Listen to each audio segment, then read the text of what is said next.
Mis amados, estamos en esta parte, ya en la cuarta parte, donde vamos a hablar sobre lo que es puntualmente el tema de hoy.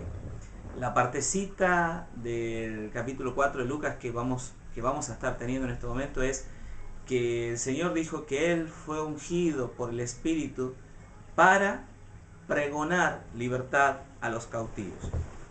Acá tenemos que hacer un alto, acá tenemos que prestar un poquito de atención porque de repente que el tema de los pobres, el tema de los quebrantados, el tema de los cautivos, se nos da la impresión de que son otra gente o que de repente son personas que tal vez son del mundo, como nosotros solemos decirle. Pero acá tenemos que aclarar algún panorama. Cuando el Señor dice que vino a dar las buenas nuevas a los pobres, o sea, a los que no tienen nada, a los que están doblegados por su situación, yo creo que puntualmente está hablando a cierto tipo de persona en la iglesia y no vamos a estar dando ejemplos ni señalando cuáles pueden ser, pero tal vez en este momento alguno de los que está ahí se pueda estar sintiendo identificado y pueda ver que aunque viene de vez en cuando a la iglesia, en realidad no está haciendo nada y no siente nada. Entonces dice que el Señor vino a darle a ese tipo de cristiano las buenas nuevas. Pero después dice, habla de los quebrantados de corazón. O sea, son personas que han ido trabajando en el camino del Señor y que en el medio tuvieron sus circunstancias, sus problemas, que fueron, por tal motivo, fueron despedazados, destrozados, desmenuzados, quebrantados totalmente. Entonces dice que el Señor vino a sanarlos. Vamos viendo las consideraciones. Dice que a los pobres vino a darle las buenas nuevas. A los quebrantados vino a sanarlos. Pero en esta parte tan bonita, tan puntual, dice que vino a pregonar a los libertad, a los cautivos. Y cuando nosotros nos ubicamos en este tema de lo que es pregonar libertad a los cautivos, nos estamos imaginando, sí, tiene razón, a gente, a personas que están presos. Nos imaginamos en una cárcel. Ahora, los presos, no necesariamente estamos hablando de la perspectiva espiritual, los presos no necesariamente tienen que ser las personas que están fuera de la iglesia. Fíjese usted algo muy interesante y que vamos a destacar estos minutos que tenemos para ver esta parte. Cuando la palabra habla de cautivos, mire, es algo tremendo, tremendo, tremendo, porque la palabrita es aigmalotos, aigmalotok. Y usted me dirá, ¿y qué significa eso? Es importante, porque eso viene desde la raíz de aigme, que es lanza. Entonces, cuando habla de cautivo, cuando habla de preso, en realidad, en realidad está hablando del que es preso, pero que es como un prisionero de guerra. ¡Wow! Esto es tremendo porque nos cambia la perspectiva general de toda esta situación, porque siempre los pobres, los quebrantados, los cautivos, como que le tuvimos lástima y como que eran los otros.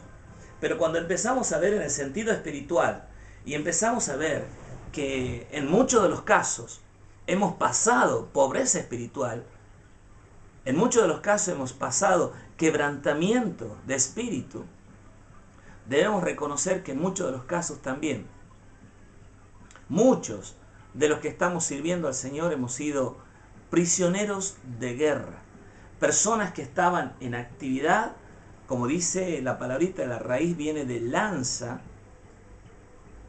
fue una cuestión de prisionero de guerra, de un cautivo de guerra. Ahora, póngase a pensar usted, hemos tenido muchas veces hermanos y hermanas que comenzaron a servir al Señor, que comenzaron a estar al frente de la obra, que comenzaron a salir adelante, que fueron de gran bendición para todos los que estaban ahí. Y de repente, por alguna circunstancia, se alejaron de la iglesia. ¿Qué hicimos nosotros? Y eso debemos ponerlo a la mano del corazón y reconocer nuestra falta, no lo hemos atendido, no los hemos visto, que en realidad están siendo prisioneros de guerra y por lo tanto no le hemos ido a pregonar libertad. Ya enseguida vamos a ver qué es pregonar y a qué se refiere como libertad. Pero hermano, esto nos tiene que dar a nosotros, pero en toda la cabeza. ¿Por qué razón? Porque muchas veces toda esa gente que se nos ha ido del lado, sea que esté en otra iglesia, sea que esté en su casa y no vaya a ninguna iglesia, en realidad si se fue de nuestro lado y se fue molesto, enojado, y allá aunque está teniendo actividad o activismo, en realidad no lo está teniendo bien porque no puede tener comunión la luz con las tinieblas. Y entonces de repente si anda mal, no puede ser de bendición. Entonces a esas personas es que dice que el Señor vino a pregonar libertad. Pregonar libertad. Esto es algo que nos tienes que tocar en una manera muy profunda, muy honda. Mire, la palabrita es aig malotos, una palabra que nos tiene que calar hondo, porque significa que son prisioneros de guerra, sea porque están presos de su propio odio, de su propia bronca, de su propia ira. Dice que la ira contamina a muchos. Puede estar preso de su propia debilidad y tal vez no puede salir adelante. Entonces, mi hermano, mi hermana, en esta noche, una de las cosas que nosotros tenemos que hacer es prestar mucha atención, que la palabra del Señor no viene para los pobrecitos, sino que la palabra del Señor viene muy puntualmente para los pobres, para los quebrantados, y hoy que estamos viendo, para los cautivos que están presos de su propia debilidad, de su propia ira, de su propio, aún en muchos casos, de sus propios pecados. Y la función de la iglesia como representante de Dios es pregonarle libertad. Vamos a tener otro espacio más ahora a continuación y vamos a estar teniendo ya el desenlace de esta predicación. Pero usted vaya pensando en esto. Hay muchos compañeros de guerra que se nos han perdido por esta circunstancia. Dios les bendiga.